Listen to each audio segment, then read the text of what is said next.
Bonjour, bienvenue à chacun pour ce temps de culte.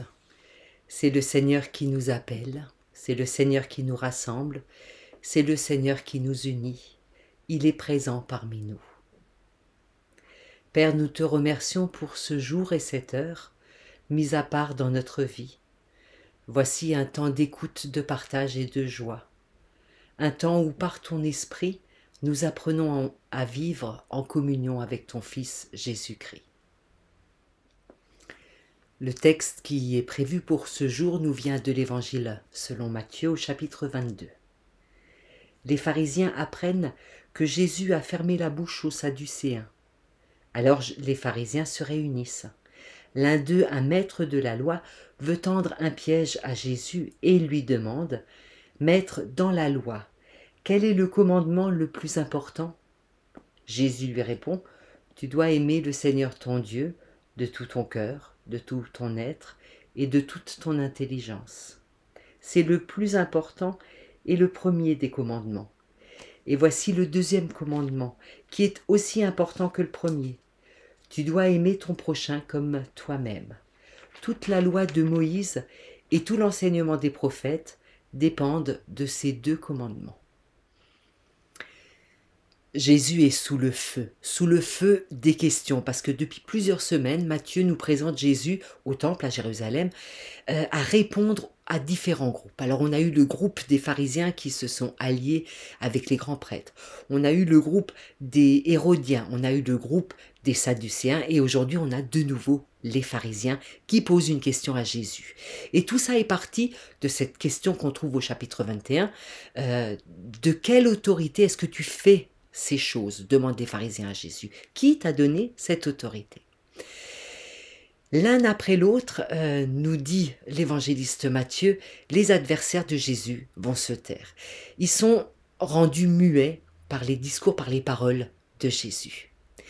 Alors, est-ce qu'il faut comprendre ici que cette question de l'autorité qui nous avait déjà occupé la semaine dernière, est-ce que l'autorité de Jésus s'exprime ici en ce qu'il arrive à fermer la bouche à ses adversaires? Parce que ça, c'est un Jésus qui pourrait plaire, il y a un petit côté séduisant, je trouve. Ça nous plaît bien l'idée de quelqu'un qui arrive à faire taire l'autre à force d'arguments. Alors, voyons un peu dans le détail.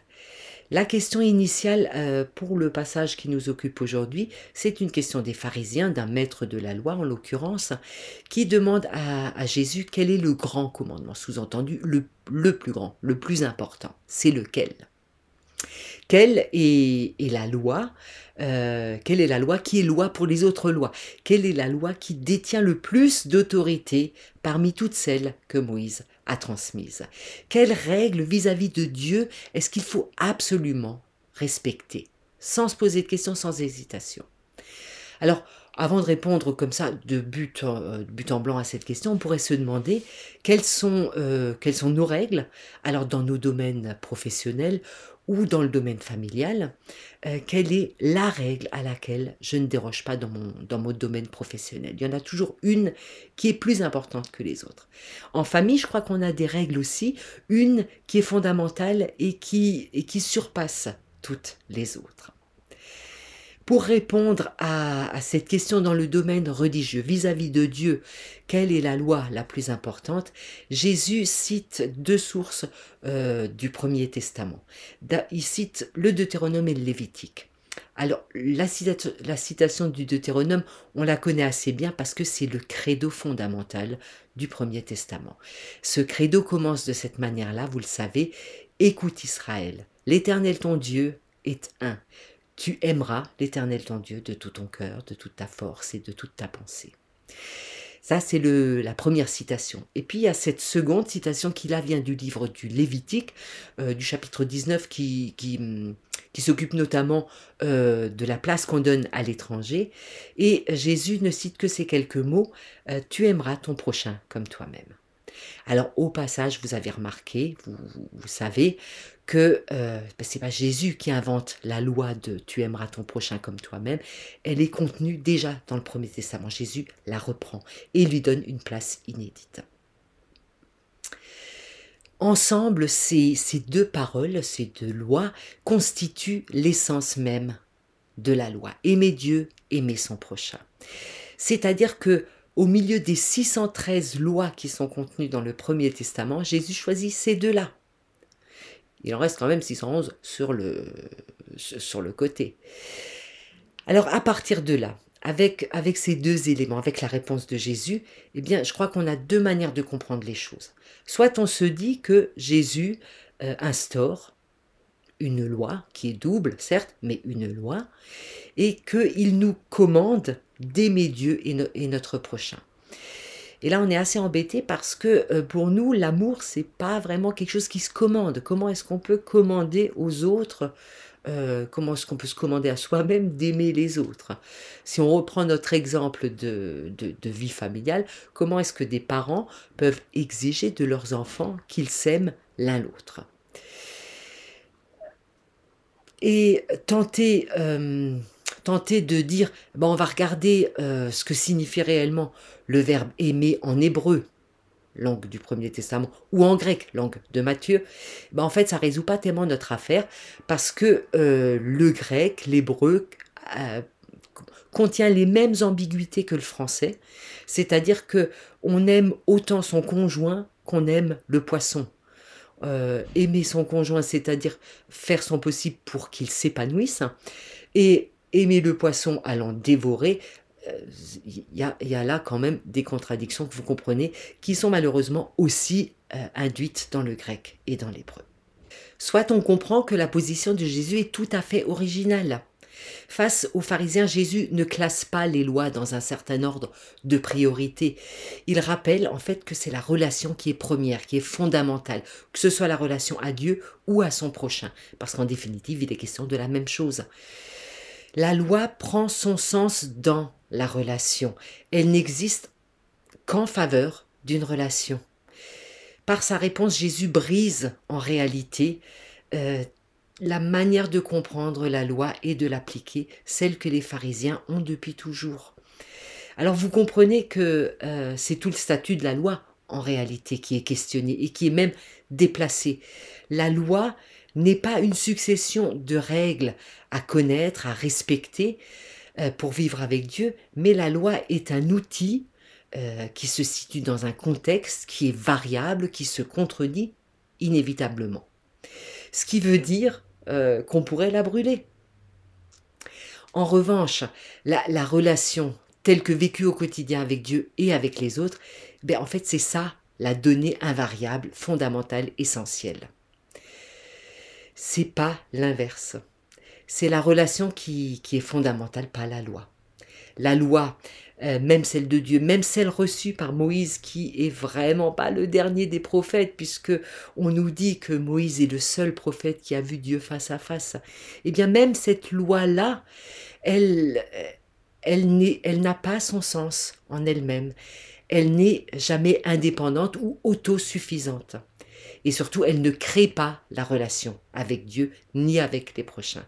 Ce qui veut dire que si on poursuit un petit peu les paroles de Jésus, on pourrait la brûler, cette loi, et sous ses cendres, on trouverait la relation, une relation empreinte d'amour. Souvent, les pharisiens passent à nos yeux comme des gros balourds qui n'y comprennent jamais rien. Et sous la plume de Matthieu, qui est un peu sévère avec les pharisiens, c'est encore plus difficile d'éprouver de la sympathie pour eux. Pourtant, aujourd'hui, je crois que c'est de la sympathie qui est provoquée dans la lecture de ces quelques lignes. De la sympathie au sens étymologique, parce que je crois qu'il y a une partie de nous qui souffre avec les pharisiens. On leur ressemble beaucoup plus que ce qu'on croit. Les pharisiens lisent les livres qu'ils ont à disposition, c'est-à-dire la loi et les prophètes.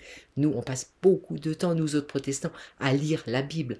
Les pharisiens sont un peu obnubilés par cette question de bien faire. Et franchement, elle nous tient aussi, cette question. On passe notre temps, comme les pharisiens, à chercher le bien, à prendre des décisions dans notre vie personnelle, familiale, professionnelle aussi, à prendre des décisions qui vont être bonnes, qui vont produire du bien. Dans notre communauté religieuse, dans notre paroisse, on essaie de développer des activités qui vont être bonnes, dans le sens où elles vont faire du bien. En diaconie, par exemple, on est quand même très, très empreint de la nécessité de faire le bien, d'aider son prochain. Quand on utilise les réseaux sociaux, c'est pour donner une bonne image de nous-mêmes. Eh bien, tous ces efforts, eh bien, ils ressemblent drôlement à ceux que les pharisiens, nos cousins du 1er siècle, faisaient aussi. Et si Jésus nous disait à nous aujourd'hui qu'on peut brûler la Bible, eh bien, ça nous ferait mal. Jésus met un coup de pied dans notre fourmilière, dans la fourmilière des pharisiens comme dans la nôtre. On le pensait lui, sous le feu des impacts de ses adversaires, et le voilà qui met au feu ce qui nous semble fondamental, le noyau de nos existences, de notre foi, de nos vies personnelles et familiales. Et pourtant, tous ces efforts, toutes ces constructions, nous les avons faites pour répondre, pour être en adéquation autant que possible avec le message que Jésus nous a apporté. Dans les cendres de nos courses effrénées pour faire le bien, dans nos courses d'étudier au maximum la Bible pour y discerner la volonté de Dieu pour nous, pour nos vies, pour nos prochains, il restera la relation, il restera l'amour, seule caractéristique de notre relation à Dieu et à notre prochain. Prions ensemble. Père, ta parole nous a redit ton amour pour ce monde. Nous te prions pour celles et ceux qui ont faim. Fais-nous découvrir la joie du partage. Nous te prions pour les immigrés et les exilés. Prépare-nous à les accueillir avec toutes leurs différences. Nous te prions pour les solitaires. Conduis-nous sur le chemin de leur souffrance. Nous te prions pour les méprisés et les détenus. Rappelle-nous qu'ils ont droit au respect. Nous te prions pour les malades. Inspire-nous l'offrande d'une présence. Nous te prions pour celles et ceux qui exercent l'autorité dans notre monde. Donne à chacun de nous d'assumer ses responsabilités. Nous te prions pour ton Église. Apprends-lui à rester fidèle. Le Seigneur de la paix vous donne lui-même sa paix en tout temps et de toute manière. Bon dimanche à tous.